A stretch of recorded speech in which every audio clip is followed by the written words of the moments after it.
Hey, what's up guys? Rideshare Guy here, and today I have a video for you on Uber's cancellation policy. So you guys just want to make sure that you're doing everything within your power to get the cancellation fee if you deserve it. So now there's a few things you need to know. If a passenger goes and cancels a ride within 5 minutes of making the request, there's nothing you can do. They can cancel freely within 5 minutes and they won't be charged. So within the first 5 minutes, there's not a whole lot you can do. But if they cancel after 5 minutes, whether you're already en route or you're at their pickup location, doesn't really matter. As long as it's after 5 minutes, then you'll get a cancellation fee. Now in my market in LA, it's $5. Most markets are $5. You can actually check on Uber's website, type in your city, and it should tell you your cancellation fee. Now, I've found that a lot of cancellations happen in the first minute or so, 30 seconds to a minute, because when riders request a ride, they might see sometimes an Uber within 2 or 3 minutes, but for whatever reason, maybe that driver misses the request and it comes to you, and maybe let's say you're 8 or 9 minutes away. So in that scenario, that passenger might be thinking, hey, what happened? I didn't get the driver who was closest to me, so they may cancel and re-request. So I sometimes like to hold out or just accept the ride, and I'll text the passenger, hey, this is your driver, I'm on my way.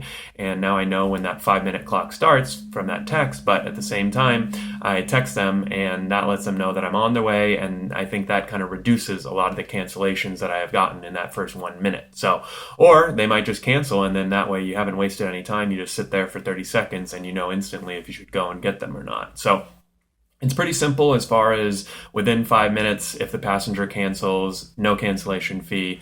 After 5 minutes, if the passenger cancels, you will get a cancellation fee. Now, the other scenario where you want to consider is once you've arrived, or if you want to cancel the ride. So if you want to make sure that you get that cancellation fee, there's a few things you need to do. So Uber actually says, so their official policy is once you get there, let's say you text them, or let's say you tap that you've arrived, right? Now the passenger is going to get a notification that you're there. So you can be waiting, and if they don't come out within 2 or 3 minutes, I usually like to text them or even call them. And we all know that Uber passengers sometimes take a while, so I usually don't give them as much leniency as I do with Lyft passengers. I'll be a little more proactive and say, hey, I'm here, feel free to come out whenever you're ready. Now, if it goes after 5 minutes and you haven't heard from them or they're still not out, at that point you can cancel and you'll, as a no-show, and you'll be able to get a cancellation fee. Now, there's a little bit of, discrepancy between Uber's policy. When I emailed Uber, they told me that their policy is that after 5 minutes,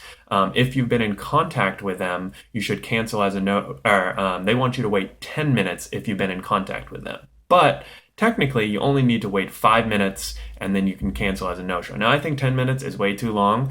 If they're not ready within 5 minutes, I think 5 minutes is a good amount. I mean, let's say it takes a few minutes to get down. If they're in a big building, they got to come downstairs, right? So I think 5 minutes is pretty reasonable. Hopefully they'll be sooner than that, but 10 minutes is just way too long in my book. I will never wait 10 minutes for a passenger, no matter what they say. I'll cancel the request as a no-show after 5 minutes. I'll get the cancellation fee.